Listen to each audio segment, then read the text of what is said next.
क्या हम बच्चे पैदा कर पाएंगे? बच्चे पैदा नहीं कर पाएंगे तो गृहस्थी चला पाएंगे? नहीं चलेगी, रिश्ते नाते खत्म हो जाएंगे।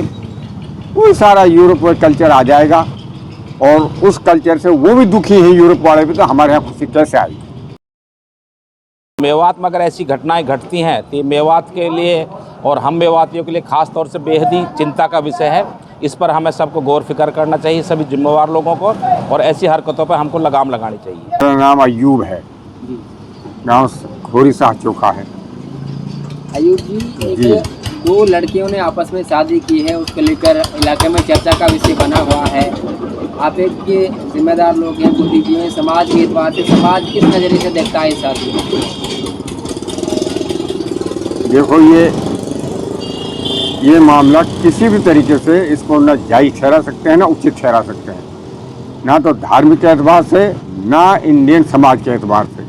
ये कल्चर तो यूरोप का है, हमारे यहाँ फिट नहीं है, हमारे यहाँ फिट नहीं है। और जो ऐसा करता है वो एक तरह से हम तो उसको समाजी दुश्मन समझते हैं। तो समाज का भी दुश्मन है और जो समाज के दुश्मन है सब चीज़ के दुश्मन है। ये बातें नहीं होनी चाहिए और ऐसा किया किसी ने तो गलत किया। अच्छा, पहले आपने ऐसी चीज़ें सुनी थी कभी? हैं?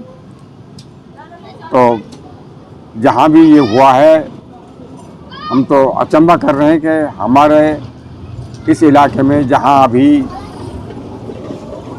बिल्कुल ही शिक्षा का भी अभाव है, जहाँ इन बातों को जानते भी नहीं है, और वहाँ ये यूरोप का कल्चर लागू किया जा रहा है, तो हम तो अचंभित हैं।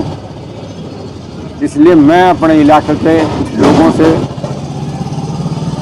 ये हाथ जोड़कर विनती करता हूँ कि कृपया अपने बच्चों को संभालें और इस बीमारी से बचाएं। कितनी उम्र रही होगी आपकी? मेरी उम्र है 78 साल। तो इस 78 साल की उम्र में ना कभी ऐसा सुना था। यूरोप की कभी अलबत्ता सुना करते थे कि यूरोप में ऐसा होता है, हमारे यहाँ ये बातें नहीं थी और होनी भी नहीं चाहिए। और मैं सारे जिन बेटियों ने ये किया है, मैं समझता हूँ वो समाज के लिए ठीक नहीं है, लेकिन इसके साथ साथ मैं उन बेटियों से भी अनुरोध करता हूँ, अपील करता हूँ कि इनकी नकल ना करें और इस समाज को हमारे यहाँ, हमारे इस इलाके में इस रस्म रिवाज को यहाँ ना लाएं। मेरी सारी बेटियों से अपील है, यहाँ अपनी कल्चर को, अपनी संस्कृति को सुरक्षित रख सकेंगे, वरना तो पता नहीं ना हम अभी यूरोप में मिले हैं, वो इतना एजुकेशन नहीं हुआ, और ना ही अब हम बिल्कुल आदिवासी रहे हैं। हम मध्य में हैं, जो मौजूदा दौर चल रहा है वो मध्य में है, ना तो हाई क्वालिफाइड हुए हैं ना ही हम अब आदिवासी रहे हैं। और ऐसे माहौल में ये लाना, क्या ये मैं तो समझ नहीं सकता उन्होंने क्या सोचा है, कहाँ से उसको एक प्रेरणा मिली है। अब अगर हमारी उनसे मुलाकात हो जाए तो हम उनसे बात भी कर सकते हैं, बेटा ऐसा क्यों किया है। और ये भी मैं क्या देना चाहता हूँ अपने एक्सपीरियंस के हिसाब से,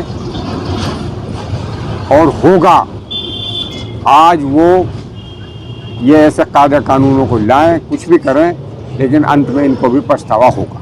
इसकी कानूनी रूप से कोई मान्यता नहीं है। सुप्रीम कोर्ट ने 2023 में एक फैसला सुनाया था और उस पर बिल्कुल उसको मान्यता देने से मना कर दिया था, और सुप्रीम कोर्ट ने टिप्पणी करी थी कि इसके लिए अगर कोई कानून बनाना है तो उसको संसद बनाए या विधानसभाएं बनाए।